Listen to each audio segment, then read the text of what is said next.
we have a solution to the communication problems. And I will absolutely tell you, I've been in this industry for 20 years and I've seen all different kinds of communication models, all of which are too complicated that people can't manage them.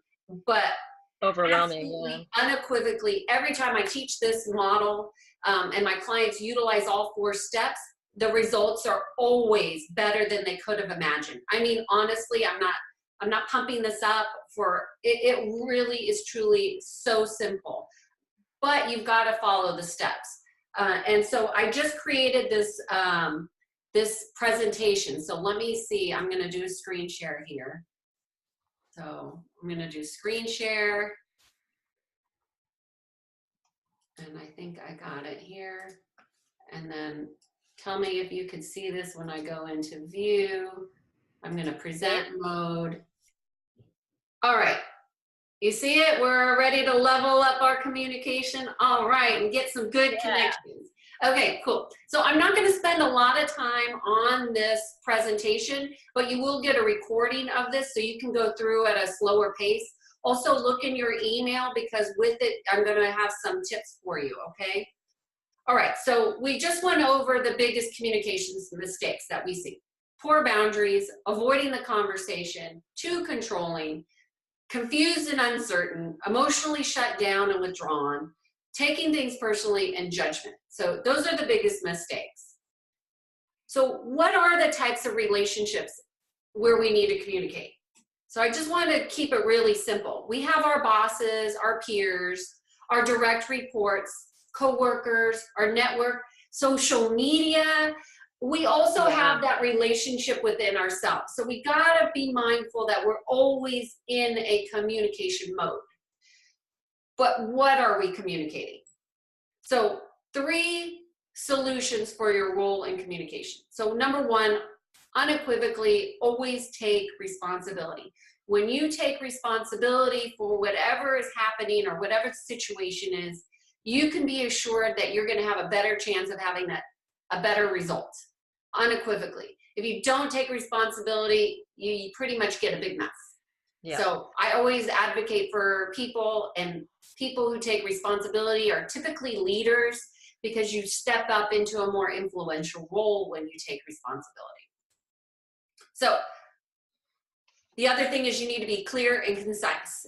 Don't do too much in a conversation. Oftentimes, let's just take an example of, let's just take a personal example. You have an important conversation that you need to have with your spouse or partner, boyfriend, girlfriend, your child, whatever, because this works with children as well. Don't try to lump every single problem that you have into one conversation.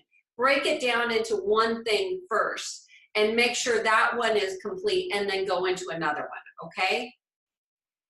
And then you need to know what you want your outcome to be. If you have those 3 things, your communication is going to be significantly increased in your personal and professional life. So here is the juicy 4-step process. It's super simple. First, there's an observable behavior. So this would say, let's just say, I'm just going to use a spouse as the example. And let's just say that the spouse leaves their shoes all over the house and the house is a mess, and then you constantly coming in and cleaning, and you're getting to the point where you're about to explode and you don't want to do this, so you want to have a conversation. So the observable behavior is, I notice frequently when I walk into the house that I see your shoes laying there, not just 1 pair, but maybe 6 pairs. Okay? And then I would go into step number 2, the true feelings. How does this make me feel? This makes me feel frustrated and irritated because I don't want to clean up your shoes because I'm picking up my shoes. So the true feelings is frustrated and irritated. I usually limit the feelings to 2 because, again, we don't want to overwhelm the other person and make it seem like we're blaming them. But this is where we take true responsibility with what they're doing and what is their impact on you, and then you own it. Yeah. And then your unmet need. What is it that you're really needing? I really need you to consider picking up your shoes Mm-hmm. and putting them somewhere else. I don't care where the else is, but I don't want it here. And I don't want to control the situation, but let's narrow it down, you know? So you want to be really specific on what's your unmet need. My unmet need is that I'm feeling unrecognized and unappreciated, that I've been doing this. So what I really would like to have done is some help cleaning up around the place. So that would be the unmet need. And then connecting the request. Does that sound reasonable? Okay. Mm-hmm. So just real quick, I'm going to break it down even further. So the observable behavior, it's whatever you saw this person or whatever the situation was from your perspective. 2, what are your true feelings about that? Your feelings. This is where you own it.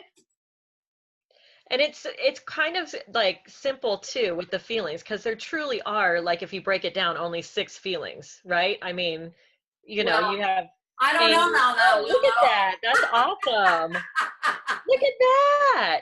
I'm There's jumping a little ahead. bit more than the 6 feelings, but there are categories. And as Yes. you can see, I've kind of broken it down into different areas so you can Awesome. feel which one. And again, I only suggest picking 2. But I see where you're going, Willow. You were going to say you're either happy or sad or joyful or, right? No, yeah, I'm looking at your list. This is like really fantastic, actually. I love it. I love it. Yeah, And really what this helps you do is be more clear. absolutely. And when you're more clear, it helps somebody receive you differently. Mm-hmm. Because feelings, as I say here, feelings absolutely change the conversation. You want to be heard, you need to own your feelings. When you own your feelings, it changes the entire tone of a conversation. Absolutely. Okay?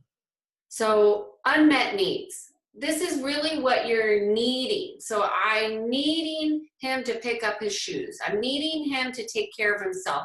I'm needing them to do something. This is the unmet need. This is where I need to be fed, right? And then the connecting requests. So here's a couple of different options where this conversation can go right, left, up, or down. You know, tell me what you heard me say is like a repeat. In military, they do it. They call it repeat backs. And so you could be just, hey, what did you hear me say? And then how did you feel about what I heard you say? And then tell me if this sounds like it's a request or a demand. So you're looking for some cooperation here.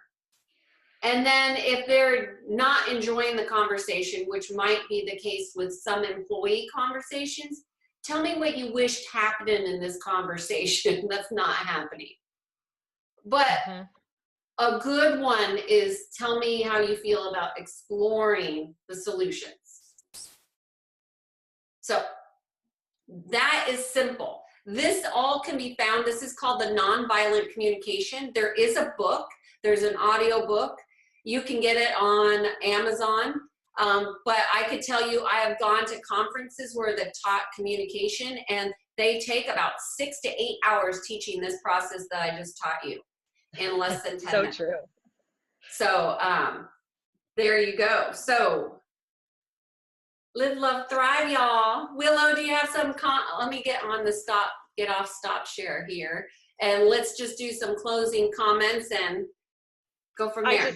What you shared, that 4 steps, I mean, that process is really amazing, because I think so much can be reached just by doing those simple steps. And yeah, I really think that working on the communication, whether it's verbal, emotional, spiritual, whatever it is, it's going to be like a really profound thing where you can open up to trust and being open yourself to being heard, and also listened to, and you know, improve your own listening skills as well. I mean, communication is just going to be incredible with these steps.